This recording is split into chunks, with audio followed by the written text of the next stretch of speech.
Alright, boys and girls, let's do a 15 plus 10. Alrighty, so right now, interestingly, my rapid and my blitz ratings are exactly the same at 1441. But that's all about to change. This is an 8-8, and we're going to see what we get. We got a Sicilian, okay. Alright, so we're going Grand Prix. Opponent is rated 1440, so couldn't be closer, apart from exactly the same. So it could. Okay, so we've got knight out, knight of 3.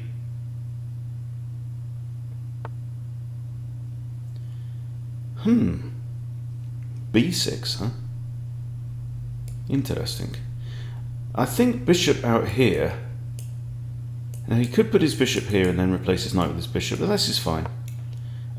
Is he going to move his knight to there? Don't know. Okay, so let's do this, and now we can build our light square pawn chain, and now we can castle, and now we can play queen e1. Still getting to grips with the way to attack with the Grand Prix. And I've had some good wins, but kind of dependent on my opponent playing mistakes. I don't like that move. He's played a lot of pawn moves, hasn't he, Black? Played 4 pawn moves now. 4 pawn moves in 7 moves. Of course, he's lost his knight.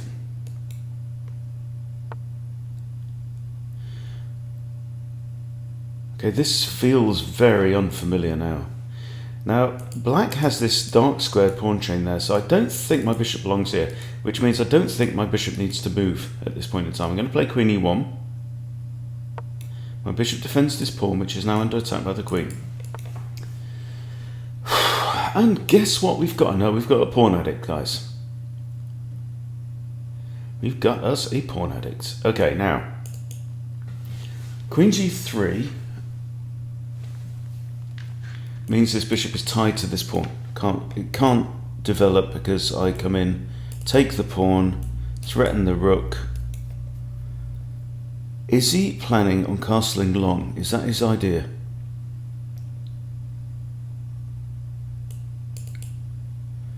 Sometimes I like to throw in pawn to a4, but my thought here is that it's kind of one-dimensional.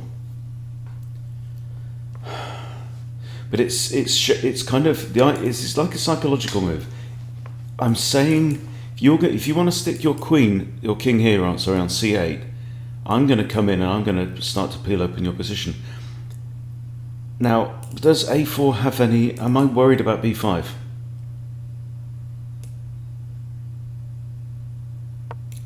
I'm going to play it. It means I could also do this even. And if takes. I do get people castling queenside against the Grand Prix.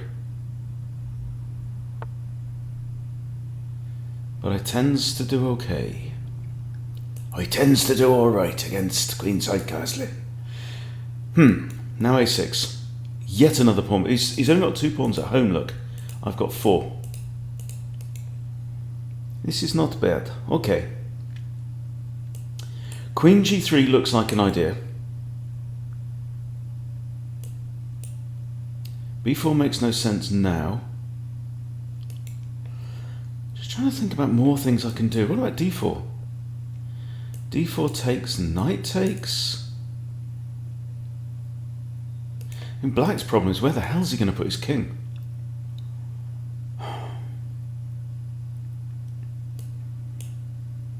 So I don't really want to commit my queen to the king side if he then goes long. Or do I? Here, I could even drop my queen straight in there, and bang goes his castling rights. So let's say this, right? Let's say queen in here, and he spots that and he goes long. Yeah.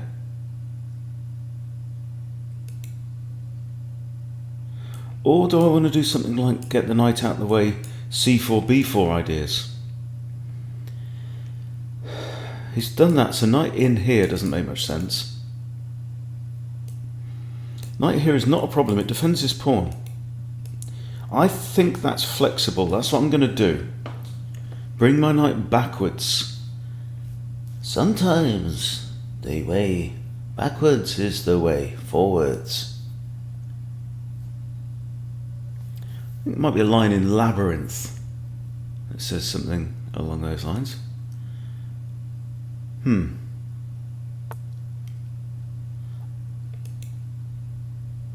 Okay. We got ourselves a pawn, Addict. Now, here's my concern. I take, H takes, and we've got a rook and a queen looking down here. Now, for the time being, we're okay, because we've got a knight there. But I take takes, you see. Then this pawn's going to come forward. Where's that knight going to go? And am I just going to be opened up? Right. So, I could allow him to take, and then I take back with my bishop. And that hits the queen. That's fine, I'm happy with that. And if pawn pushes, maybe I could put my knight here, happy with that. Yeah? Do I put my queen here now?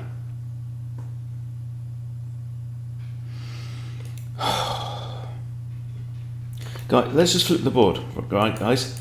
If you find yourself with this much fresh air, yeah, you've kind of just instinctively, it feels like you're doing something wrong. It feels like you're doing something wrong.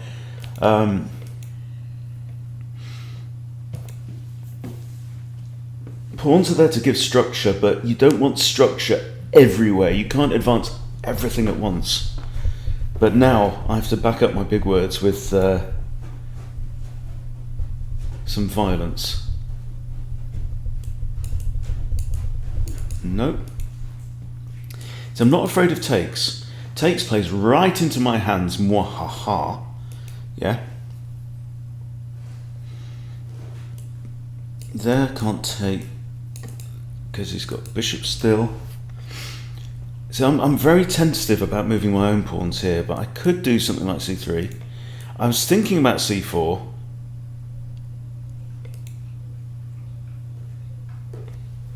My bishop is currently the only defender of this. b3 is playable. Let's just consider this again. There, I come round. Right, so b3 it is.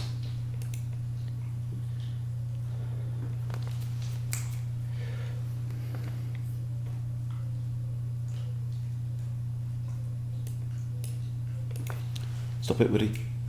Don't lick it. Dog with OCD.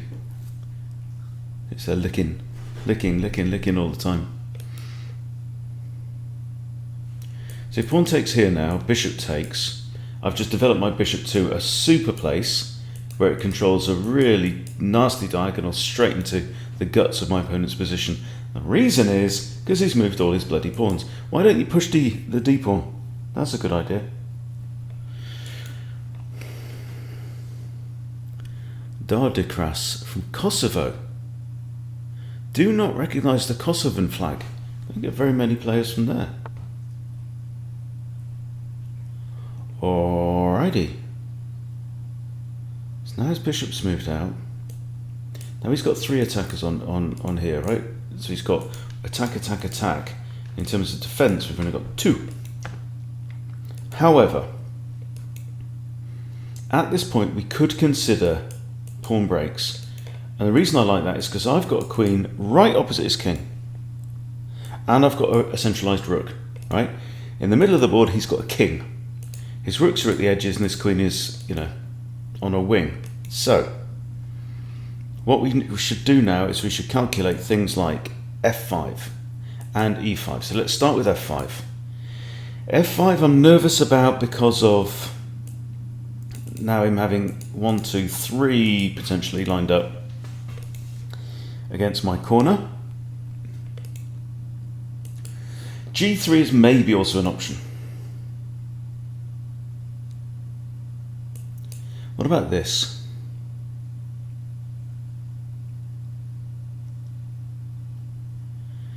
So he takes up my knight, rook takes. He takes pawn, I take, takes. My rook's under attack. Maybe this is a move. pinning this pawn may be winning the rook. So what's he actually threatening now? Oh, if I move my bishop, that's one of the defenders of this. So if I push and he takes and I take and he does that, maybe I just centralise my rook, don't know. Right, how are we worried about this? Well, he has got 3 attackers. I don't want to use the g-pawn. I just unless there's no other option, I want to keep my pawns in front of my king. This takes. Then he's got a pawn right in front of his bishop, and I can just do something like push on. Okay, he can move his pawn though, can't he? That's the problem. So if I've pushed, if I still had a pawn on e4, that'd be alright.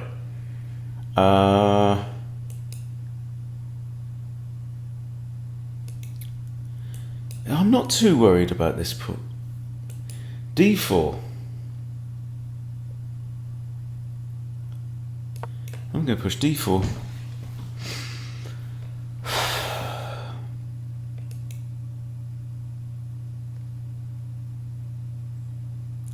He's got this big vacuum now in the middle of his position. So it means that if at some point I get pieces in there, they could run wild. They've got a lot of scope to move around. If he takes here, I've got knight takes. So what I want to open up pawns, but I just want to make sure my own king is safe.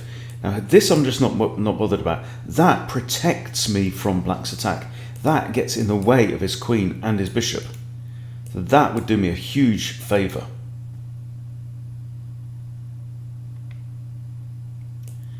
If he pushes, I can pivot round.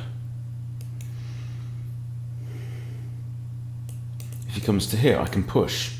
And again, his own pawn is shielding me from his attack. If he takes here, probably take with a knight and attack this bishop. Knight does have options. I could threaten just to take this out. Bishop takes check, king h1.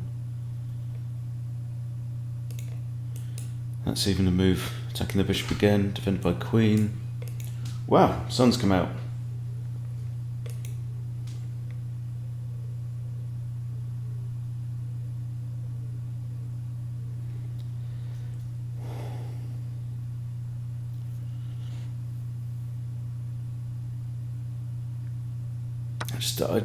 Okay, he's taken.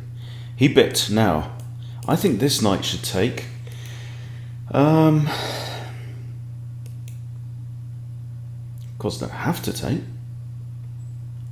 Could even play bishop here. But then again, we've got lots of attacks on. If he takes there, he's welcome to that one. My knight's defending that pawn. I'm taking with this.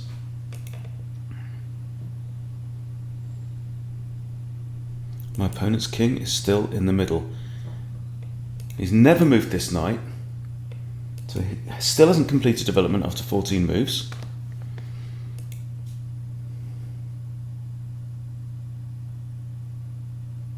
I have just removed the defender of this, so he might choose to capture with this bishop.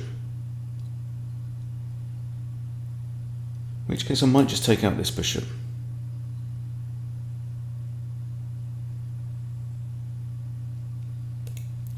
If he takes with bishop, I take with bishop, I'm going to get a queen in my face, which isn't the end of the world. I do have discovery against her.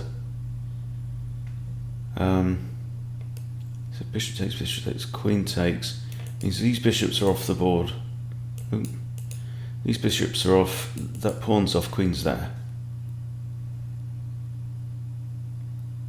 I take out this bishop, he can only be captured with a pawn, and then actually, no. My pawn's still in the way. We shall see. We shall see.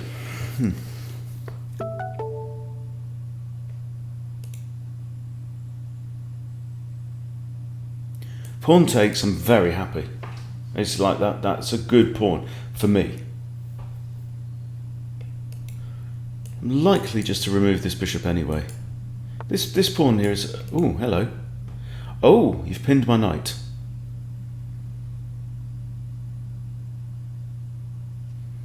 This is not a problem. I have a spare knight. I could move my king out of the way. I could just push c3 and defend the knight.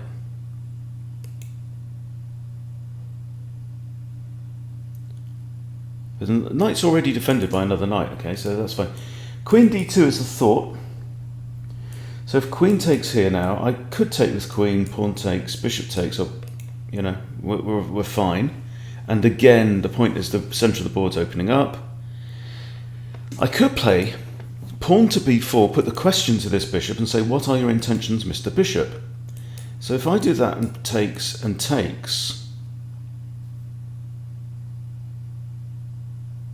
looks fine to me.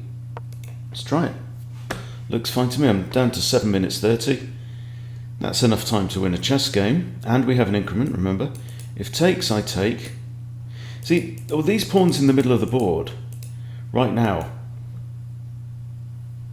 if I could remove my pawns, well, particularly this one, I'm quite happy. That pawn is in the way of any attack up the e-file.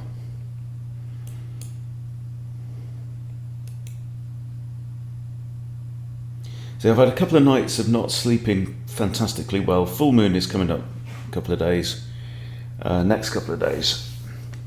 I've had not great sleep, and I can tell that my cognitive powers are not at their best. Okay, it's taken the knight. I'm recapturing. I'm going to attack this bishop. He can't take the pawn because he loses his bishop.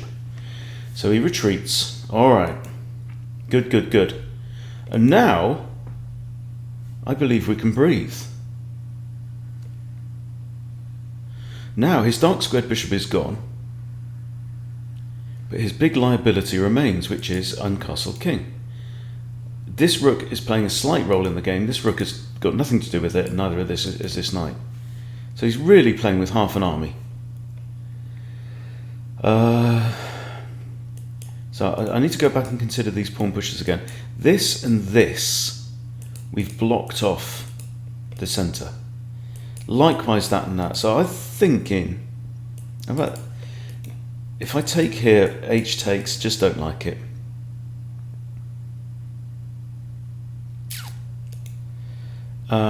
If he takes, as we've said, this is all right. However, bishop can't take immediately because of the problem with the knight here. So what do I do?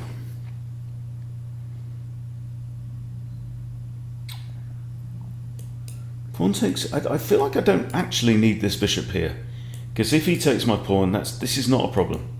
I could stick my rook here, for example, and it's just all blocked off. So maybe we've got ideas about putting bishop here, which kind of pins this pawn. Also note that is defended only by the knight right now, so maybe he's disconnected apparently. Maybe something like, I don't know, this, pushing the pawn up. Could just play pawn to here, defends the knight. I don't know. I'm feeling quite comfortable.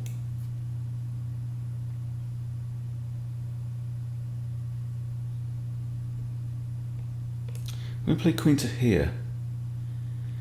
No, because queen's the only defender of that pawn. Yeah. Queen here.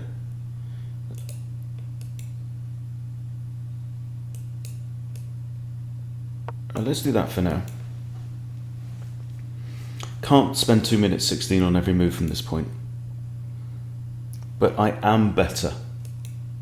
I believe I'm better. You can't take here because bishop takes. You can't take there because queen takes. So these pawns are kind of safe. These are fine. Can't take here because queen takes.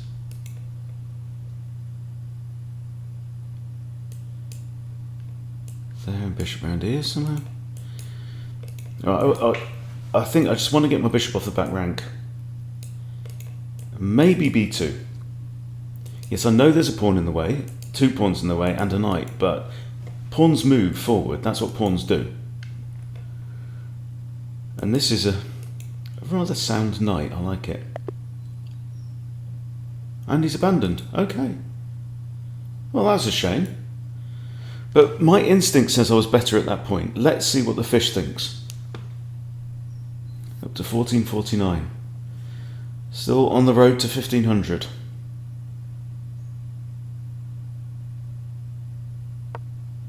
That was a shame. 84. Ooh. That was a tight game. One mistake each. And yes, I had a slight vote. There's one point at which I blinked. But look at this. I mean, this is grinding. This is grinding out an advantage. Like it. Okay, let's just whiz through briefly. I actually felt I was... No, I felt like I was a bit better throughout. B6 was a bit of a surprise one. D4 is best. I don't know. That's not the opening I'm playing. Best. Good. D3. He wants me to play D4. Well, I'm not gonna. H6, yeah. It's kind of funky. Castles, 95. 0.3 difference. Again, you know, just kind of slightly weird moves. Queen E2 it wanted.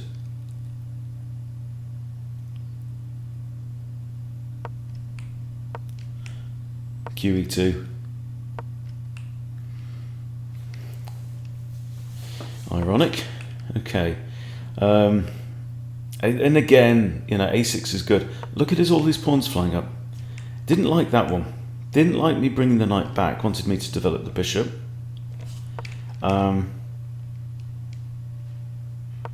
Yeah. A5 here.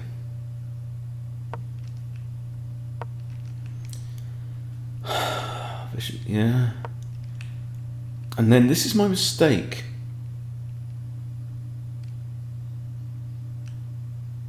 Because it undefends E4. But the point is that E4, I mean, bizarrely, considering it is a centralized and center pawn, was in my way because of where his king is. But he didn't take that. Okay, maybe I just missed that. Maybe I just missed that I was undefending that pawn. Okay, he takes, I take. I should. Oh yeah, I just missed this completely, didn't I? Okay, and he still misses it. Okay, and then best move, good. Mistake. And now my pawn's defended. And okay, so that was the only mistake.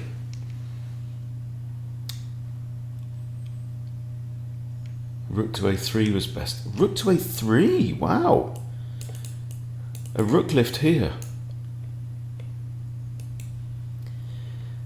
That's an interesting move. Because, I mean, it's like saying, well, this is actually an open file if I just get in front of my pawn. You can create your own open files by putting your rooks in front of your pawns. Never really thought of it that way, but that's an interesting idea. Okay, cool. Well, look, you know, I ground him down, and in the end, he abandoned the game, so I'll take the points. Is there much to learn from that? Well, I don't know. I mean, I just felt quite happy the fact that he moved all 7 of his 8 pawns off their starting squares. But I never felt panicky in that. I felt okay. And considering I'm not on 100% form, I'll take that. All right, guys. Thanks for watching, everyone. See you later.